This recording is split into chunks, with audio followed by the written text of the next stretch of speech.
Marine ড্রাইভের সৌন্দর্য যার সাথে তুলনা হয় না পৃথিবীর অন্য কোনো সমুদ্র তীরবর্তী রাস্তার সৌন্দর্য। কি নেই এই মেরিন ড্রাইভের 120 কিলোমিটার রাস্তায়? পাহাড়ের সৌন্দর্যের পাশাপাশি রয়েছে সমুদ্রের অপার্থিব সৌন্দর্যের লীলাভূমি। সমুদ্র ও পাহাড়কে ভেদ করে চলে গিয়েছে 120 কিলোমিটার রাস্তা, যে রাস্তাকে পৃথিবীর অন্যতম সুন্দর সমুদ্র তীরবর্তী রাস্তা হিসেবে গণ্য করা হয়। মেরিন ড্রাইভে যাওয়ার পথে আমরা বেশ কিছু পর্যটক স্থান দেখতে পাই, যেমন Patuar Tek, Inani sea beach, Lalkakra beach, ঝাউবন, হিমছড়ি পাহাড় ও ঝর্ণা। পার পার্সন প্রতিটি পর্যটক স্থান এবং সি বিচ ঘুরে দেখতে 1000 টাকারও বেশি টাকা লাগতে পারে। তবে আজ আমরা আপনাদেরকে দেখাবো জনপ্রতি মাত্র 260 টাকা দিয়ে প্রতিটি পর্যটক স্থান সুন্দরভাবে ঘুরে দেখবেন এবং নিজেদের ব্যক্তি স্বাধীনতা নিয়ে উপভোগ করবেন। চলেন তাহলে শুরু থেকেই শুরু করা যাক।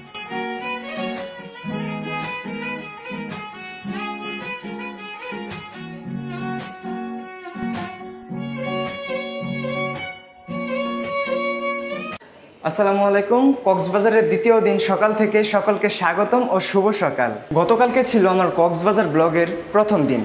সেই ব্লগে আমি দেখিয়েছি কিভাবে ঢাকা থেকে কম খরচে কক্সবাজার আসবেন এবং সুন্দর একটি হোটেল চুজ করবেন, এছাড়াও কি খাবেন এবং প্রথম দিন কি ঘুরে দেখবেন, সম্পূর্ণ একটি ভ্রমণ গাইডলাইন দেওয়ার চেষ্টা করেছি।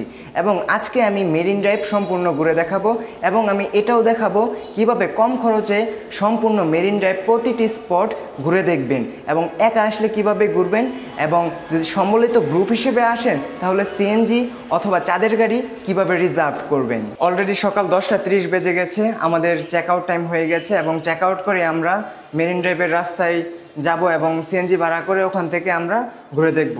আমরা গতকালকে ছিলাম কক্স ভিউ রিসোর্টে এবং আমাদের আজকে চেক আউট টাইম এখন। আমাদের গ্রুপে যেহেতু 5 জন ছিল, সে কারণে আমরা একটা সিএনজি রিজার্ভ করলাম। সকাল 11টা থেকে বিকেল 5:30 পর্যন্ত আমরা এই সিএনজির মাধ্যমে মেরিন ড্রাইভের সকল স্পটগুলো ঘুরে দেখব। এই 6 থেকে 7 ঘন্টার জন্য আমাদের কাছে ভাড়া চেয়েছিল 1800 টাকা, কিন্তু আমরা বার্গেনিং করে এটি 1300 টাকায় ফিক্সড করি। জনপ্রতি আমাদের 260 টাকা করে পড়ে। আমরা যেহেতু অফ সিজনে গিয়েছিলাম, সে কারণে সারাদিনের জন্য মাত্র 1300 টাকার মাধ্যমে আমরা সিএনজিটি রিজার্ভ করতে পেরেছি। সময়ের ব্যবধানে ভাড়া কমতে ও বাড়তেও পারে। বন্ধুরা, আমরা এখন আছি কক্সবাজারের অন্যতম সুন্দর একটি বিচে, পাটুয়ার টেক বিচ। এটা হলো কক্সবাজারের ডলফিন মোড় থেকে প্রায় 40 কিলোমিটার দক্ষিণে অবস্থিত। এখান থেকে আমরা সবগুলো বিচ এক এক করে দেখতে দেখতে আমরা চলে যাব ডলফিন মোড়ে। বন্ধুরা, আমরা যখন সেন্ট মার্টিনে যাই তখন আমরা এইরকম অনেক ধরনের শৈবাল দেখতে পারি। শৈবালগুলো অনেক পিছলে হয়ে থাকে এবং সুন্দর হয়ে থাকে অবশ্যই, কিন্তু সুন্দরের পাশাপাশি এটা অনেক ধরনের রিস্ক। কারণ দেখেন, এগুলো প্রচুর পরিমাণ পিছলে। সমুদ্রের পানি যখন একদম জোয়ারে এই দিকে চলে আসে, এইগুলো ভরে যায় একদম ওই পর্যন্ত। পানি চলে যাওয়ার পর এটা অনেকটা ভয়ানক একটা অবস্থায় পরিণত হয়। তবে এই বিষয়গুলো অবশ্যই দেখে চলতে হবে, তাহলে পাটুয়া টেকের সৌন্দর্য প্রপার উপভোগ করতে পারবেন এবং আপনারা নিজে সচেতন থাকতে পারবেন। আমি এখন আস্তে আস্তে পাথরগুলো উপর দিয়ে যাচ্ছি। এইগুলো পিছলে হয়, দেখে দেখে পা ফেলতে হবে, না হলে পড়ে যাওয়ার সম্ভাবনা আছে। একটু সামনে যাই, আস্তে আস্তে অবশ্যই দেখে পা ফেলবেন। এই যে আমি যেটা পা ফেলেছি এটা হলো পিছলে, আবার এটা শুকনো আছে। একটু খেয়াল করে দেখে পা ফেললে বিপদের সম্মুখীন থেকে বেঁচে থাকতে পারবেন। কলাতলি এবং সুগন্ধা, ওর থেকে এখানের পরিবেশটা সত্যি অসাধারণ লাগতেছে। দেখেন, মানুষের আনাগোনা তেমন নেই, তবে এখানে উপভোগ করার মতো আপনার অনেক কিছু আছে, অসম্ভব লাগছে। পাটুয়ার টেকে এখন প্রচণ্ড রোদ। আমরা পাটুয়ার টেক ঘোরা শেষ করে একটু শরবত খেতে এসেছিলাম। সেখানে একটি অভিনব পদ্ধতিতে তারা সিন্ডিকেট করছে। এখানে মূলত অন্য সব বিষয়ে দামাদামি করতে পারেনি, এখানে দামাদামি নাই। 1 গ্লাস লেবুর শরবত আমার কাছ থেকে 40 টাকা বলেছে। অবশ্যই আপনারা যদি অতি প্রয়োজনীয় মনে না হয় তাহলে খাবেন না। এই যে এখান থেকেই খেয়েছিলাম, 40 টাকা চেয়েছে। বন্ধুরা, আমরা এখন পাটুয়া টেক সি বিচ ঘোরার পর ইনানি সি বিচ দেখার জন্য রওনা হয়েছি। পাটুয়া টেক থেকে ইনানি সি বিচের দূরত্ব মাত্র 5 থেকে 6 কিলোমিটার। ইনানিতে যাওয়ার পূর্বে চলেন জেনে আসি সেন্ট মার্টিনে যাওয়ার জেটি ঘাট সম্পর্কে। কক্সবাজার থেকে যখন সেন্ট মার্টিন যেতে হয়, সেন্ট মার্টিন যাওয়ার সময় আপনাদের অবশ্যই এই জেটি ঘাটে আসতে হবে। এই জেটি ঘাটের মাধ্যমে আপনারা সেন্ট মার্টিনের প্রবেশ করতে পারবেন এবং বর্তমানে 1 বছর বন্ধ ছিল, এখন খুলে দেওয়া হয়েছে। যেহেতু সেন্ট মার্টিন বছরে 2 মাস এখন চলে, ডিসেম্বর এবং জানুয়ারি, সেক্ষেত্রে আশাবাদ রাখতে পারি যে আগামী ডিসেম্বর অথবা জানুয়ারিতে আমরা এই ইনানি জেটিঘাট দিয়েই সেন্ট মার্টিন যেতে পারবো ইনশাল্লাহ। পাটোয়া টেক থেকে আমরা অলরেডি ইনানি বিচে চলে এসেছি। ইনানি বিচ 1 মিনিটের ভিতরে আমরা এখন প্রবেশ করব। বন্ধু, পাটোয়া টেক সুন্দর না ইনানি বিচ সুন্দর? আমি তো পাটোয়া থেকে আসছি, ওটা বেশ ছিল, সুন্দর ছিল, বাট ইনানিতে ঢুকতেছি, দেখি কি অবস্থা। ইনানিতে সূর্য যখন মানে অস্ত্র যায় তখন সব থেকে বেশি সুন্দর লাগে, কিন্তু মাঝামাঝি অবস্থায় আসছি তো দুপুর টাইমে সময় সময় সময় স্বল্পতার কারণে হচ্ছে ওই রাইট টাইমগুলোতে যেতে পারতেছি না সব জায়গায়। সো আপনাদেরকে দেখানোর জন্য আমরা হচ্ছে আমাদের এই যে শর্ট টাইমটা আছে ওইটা ইউজ করে হচ্ছে আপনাদেরকে দেখানোর চেষ্টা করতেছি। সো আপনারা দেখতে থাকেন। ইনানি এবং পাটোয়া টেকের মাঝে তেমন কোনো পার্থক্য নেই, দুটাই হলো আপনার জনশূন্যতা বলতে কলাতলি, তারপর সুগন্ধা, ওইগুলোর তুলনায় মানুষের চাপ খুব কম থাকে। ঘোরা কীরকম করে রাইট? 50 টাকা। কতটুকু ঘোরাবা? লাল কাঁকড়া ওই পর্যন্ত? লাল কাঁকড়া এখান থেকে কয় মিনিট লাগবো? এখন 5 মিনিট। মানে আমি উঠলে কি তুমি চালাবা নাকি আমি উঠবো? যদি ফালা দেয় 50 টাকা কমায় না? কয়জন উঠতে পারবো 50 টাকা দিয়া? 3 জন 100। 2 জন তো এমনিতেই উঠা যায়। ওঠা যায় না? ও আচ্ছা আচ্ছা, ঠিক আছে। বন্ধুরা, আমরা এখন ইনানি বিচে ঘোরা দিয়ে এসেছি, আমার বন্ধু এবং আমিও চড়বো। ঘোরা দিয়ে এসেছি লাল কাঁকড়া দেখার জন্য। লাল কাঁকড়া দেখা যাচ্ছে মনে হয়, আমি আপনাদেরকে একটু কাছ থেকে দেখানোর চেষ্টা করছি। অতটা হয়তো বা সুস্পষ্ট দেখা যাচ্ছে না, মানুষের আনাচনা শুনলে তারপর চলে যায়। তো তুমি লাল কাঁকড়া সম্পর্কে কি জানো? লাল কাঁকড়া একটু কাছে দিলেই ডুবে যায়। আর ওকে ধরতে পারে না। হ্যাঁ হ্যাঁ, বুঝতে পারতেছি। দাঁড়ান আমি দেখানোর চেষ্টা করতেছি। এই যে লাল কাঁকড়া,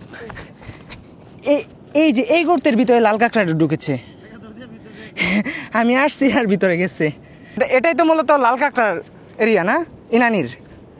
এটা হচ্ছে বিক্স, এটা হচ্ছে লাল কাঁকড়া বিক্স। ও আচ্ছা আচ্ছা, বুঝতে পারছি।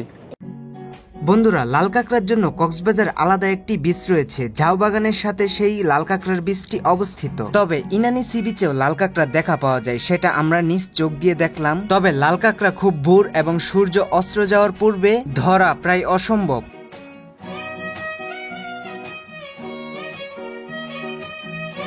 আমি এখন ঘোড়ার মালিককে নিয়ে ঘোড়া চালাচ্ছি। হেই মালিক, কি খবর তোমার? সেই এটা কি তোমার ঘোড়া? হ্যাঁ, এটা আমার ঘোড়া।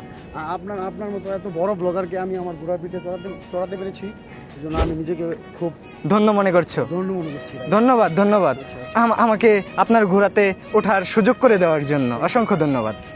বন্ধু, এইটা কেমন লাগতেছে বলো? ইনানি বিচের ইন্ডিয়ান বিচের যে হচ্ছে ওই যে সাম্পানগুলো ছিল, হ্যাঁ, ওইগুলো আমরা খুঁজতেছিলাম, বাট এখন হচ্ছে তাদের সাথে কথা বলে যেটা জানতে পেরেছি সেটা হচ্ছে এখন তাদের মাছ মারা সিজন, তারা মাছ মারার জন্য হচ্ছে সমুদ্রের হচ্ছে ভিতরের দিকে চলে গেছে, এই জন্য হচ্ছে সাম্পান। হ্যাঁ, নৌকাগুলো এমনিতেও জোস লাগে, তবে কালারফুল হলে কালারিং যে সাম্পানগুলো ছিল ওরাই হচ্ছে নতুন ভাবে ডিজাইন সিস্টেম করে। আচ্ছা, এটা একটা লেকের মতো লাগে না? দেখো তো, এটা আলাদা একটা সমুদ্রের পাড়, মানে এক সাইডে হলো সমুদ্র এবং অন্য সাইডে হলো লেকের মতো। এটাও কিন্তু বঙ্গোপসাগরের একটা অংশ বলা যায়, কারণ এই পর্যন্ত অনেক সময় পানি চলে আসে জোয়ার বেশি থাকলে। তবে সুন্দর লাগতেছে দেখতে, এইখান থেকে ভিউটা সত্যিই জোস লাগতেছে, ছবি তোলার জন্য পারফেক্ট একটা জায়গা। বন্ধুরা, পাটোয়া টেক সি বিচ এবং ইনানি সি বিচ এবং কক্সবাজার থেকে সেন্ট মার্টিন যাওয়ার জেটিঘাট দেখা শেষ করে আমরা এখন ঝাউবন অর্থাৎ লাল কাঁকড়া বিচের উদ্দেশ্যে রওনা হয়েছি। ইনানি থেকে ঝাউবন অর্থাৎ লাল কাঁকড়া সি বিচের দূরত্ব 6 থেকে 7 কিলোমিটার, যা যেতে সময় লাগবে 10 থেকে 15 মিনিট। মেরিন ড্রাইভে যাওয়ার পথে আমরা দেখতে পাই রেজু খাল এবং রেজু খালের উপর দিয়ে বয়ে গেছে রেজু ব্রিজ। এই ব্রিজে ভারী যানবাহন এবং বাস দিয়ে মেরিন ড্রাইভ ঘুরে দেখতে পারবেন না। যদি আপনি ট্যুরিস্ট ক্যারিবিয়ান বাসের মাধ্যমে যদি আপনি ঘুরে দেখতে চান, তাহলে রেজু খাল পর্যন্ত আপনাকে সিএনজি অথবা অটো দিয়ে আসতে হবে। দীর্ঘ 3 থেকে 4 ঘন্টার ভ্রমণ ক্লান্তি নিবারণ করার জন্য আমরা ঝাউবাগান অর্থাৎ লাল কাঁকড়া সি বিচে ঢোকার পূর্বে কিছু ফল খেয়ে নিলাম আমরা। বন্ধুরা, আমরা এখন কোথায় আছি? লাল কাঁকড়া বিচ। ইয়ে, ঝাউবন পের হয়ে লাল কাঁকড়া বিচে যেতে হয়। লাল কাঁকড়া বীজে যাওয়ার জন্য মেইন রোড থেকে এইরকম একটি সাঁকো দিয়ে আপনাকে ভিতরে প্রবেশ করতে হবে, তারপর ঝাউবন পেরিয়ে লাল কাঁকড়া বীজে যাব। সবথেকে প্লাস পয়েন্ট হলো বিচে অনেক গরম থাকে এই সময়, আমরা বিচে হাঁটাহাঁটি করে তারপর ঝাউবনে এসে রেস্ট নিতে পারবো। ঝাউবনে আইসা অন্য সকল বিচ থেকে অন্যরকম একটা প্রশান্তি লাগতেছে, কারণ এখানে ছায়াতে দাঁড়াতে পারছি, রেস্ট নিয়ে তারপর বিচের দিকে যাব। শান্তি লাগতেছে বন্ধু, অন্য সকল বিচ থেকে ভালো লাগতেছে না, কারণ রেস্ট নিয়ে তারপর আমরা ভিতরে যাব। সবচেয়ে বড় কথা হচ্ছে এখানে যে আজকে যে রোদ, হ্যাঁ, রোদ থেকে বাঁচতে পারতেছে, এখানে পর্যাপ্ত পরিমাণে ছায়া আছে এজন্য। আসলে সত্যি কথা এটাই হলো আমাদের প্লাস পয়েন্ট। অন্য সকল যেমন ইনানি, হিমছড়ি থেকে গাজীপুরের আম আমি কক্সে নিয়ে আসছি, এটা হচ্ছে ইতিহাসে এবারই প্রথম যে গাজীপুর থেকে আম নিয়ে আসছি কক্সে। এখন এই যে মানুষ এটা শুনবে না। মামা এখান থেকে প্যারাসেলিং করা যায়? হ্যাঁ, প্যারাসেলিং এর সিস্টেমটা কিরকম? প্যারাসেলিং এর আমাদের দুই ধরনের রাইডিং আছে, যেমন একটা 2000 টাকা আর একটা 2500 টাকা পার পারসন। হ্যাঁ, আর এটা 1000 কি? 1000 টাকা এটা জেট স্কি রাইড, এটা হচ্ছে ওয়াটার বাইক। এটা 2000 টাকা এরকম, আর 2500 টাকা? 2000 টাকাটা আপনি আকাশে থাকবেন, বিচ থেকে উঠবেন, আকাশে রাউন্ড করে নিয়ে আসবে, মানে শুধু উপরে? আর 2500 টাকাটা আপনাকে 1.5-2 কিলো ডিপে নিবে, প্যারাশুট থেকে আস্তে আস্তে নামাবে, পানিতে পাটাস করে তুলে নেবে। এটাই বন্ধুরা, আমরা এখন জাও বাগান থেকে বের হয়ে লাল কাঁকড়া বীজে চলে এসেছি। লাল কাঁকড়া বীজে যদি আপনারা আসেন সেখান থেকে প্যারাসেলিং করতে পারবেন। একটু আগে কথা বলেছি, এই নিয়ম এবং গাইডলাইন্স মেনে অবশ্যই প্যারাসেলিং করতে পারবেন।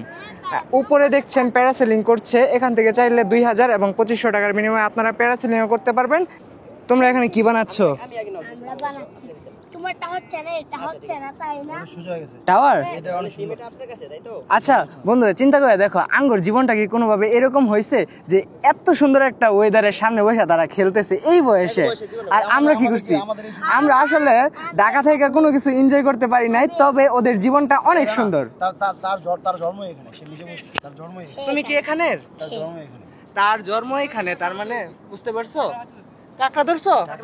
হ্যাঁ, আপনারা তো দেখি আসতে অনেক টাকা খরচ করে আসতেছে। হ্যাঁ, আপনাদের দেখি সাগর না মনে হয়। তোমাদের কাছে তো ওইরকম মানে লাগে না, কারণ তোমরা দেখতে দেখতে অভ্যস্ত ওরকম। আর আমরা এত টাকা খরচ করে কক্সে ঘুরতে আসি। এরা সবাই হচ্ছে আমার ফ্যান ফলোয়ার। হাই বলে দাও, বলো হাই, বলো হাই, হাত নাড়াও। এইটা যদি আমি না দিছি পরে কইস। বন্ধুরা, আমরা এখন আমার বন্ধুর সাথে যাচ্ছি কাঁকড়া ধরার জন্য। মিশন কাঁকড়া। চলো বন্ধু, কাঁকড়া ধরবো। তুমি আমার বন্ধু না?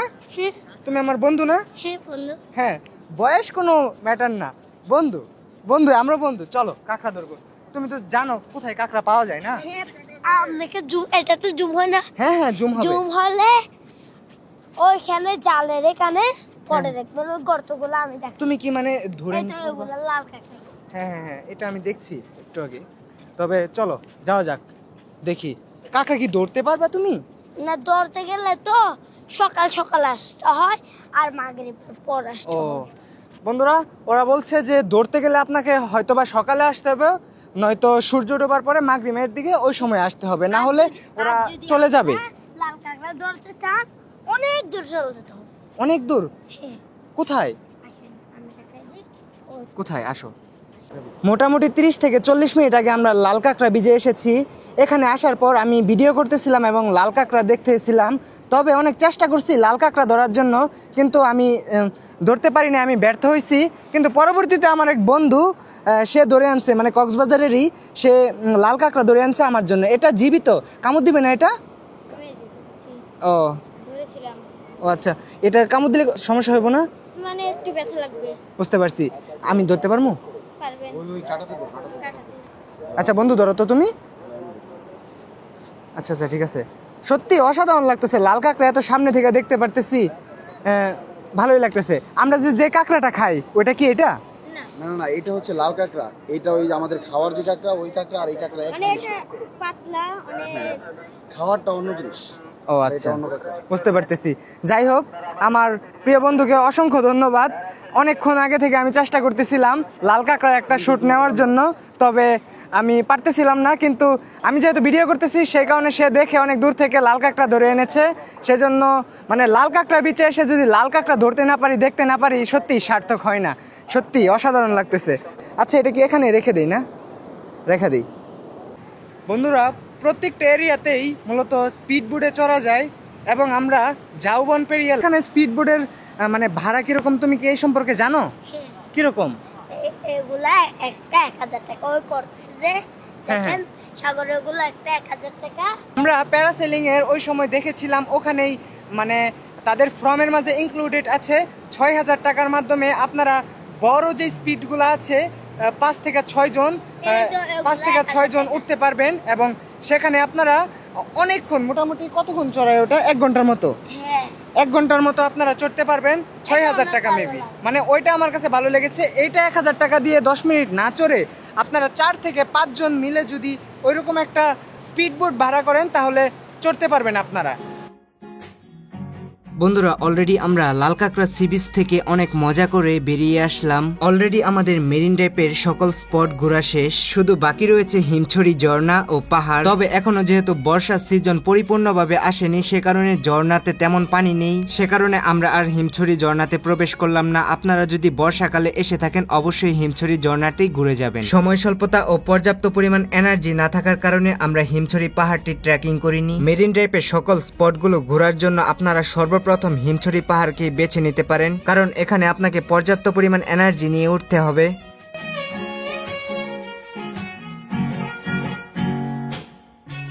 বন্ধুরা মেরিন ড্রাইভ ব্লগের আমরা একেবারে শেষ পর্যায়ে চলে এসেছি। আমাদের কক্সবাজার ব্লগের প্রথম পার্টে আমরা দেখিয়েছি কিভাবে অল্প খরচে ঢাকা থেকে কক্সবাজার যেতে হয় এবং 440 টাকা দিয়ে কিভাবে লাক্সারিয়াস হোটেলে থাকবেন, এছাড়াও 170 টাকার মাধ্যমে কিভাবে আনলিমিটেড খাবার খেতে পারবেন। আমরা যেহেতু 5 জন গ্রুপ হিসাবে এসেছি সে কারণে আমাদের কক্সবাজার ব্লগের সর্বমোট খরচ হয়েছে জনপ্রতি 2800 টাকা। আমাদের কক্সবাজার ট্যুরের প্রথম পার্টটি যারা দেখেননি অবশ্যই দেখে আসবেন, তাহলে 5 জনের গ্রুপ বানিয়ে আপনারা মাত্র 2800 টাকার মাধ্যমে কক্সবাজার ট্যুর পরিপূর্ণ কমপ্লিট করতে পারবেন। আজকের মতো এ পর্যন্তই, দেখা হবে অন্য কোনো ভিডিওতে। সে পর্যন্ত সকলে ভালো থাকবেন, সুস্থ থাকবেন, আল্লাহ হাফেজ।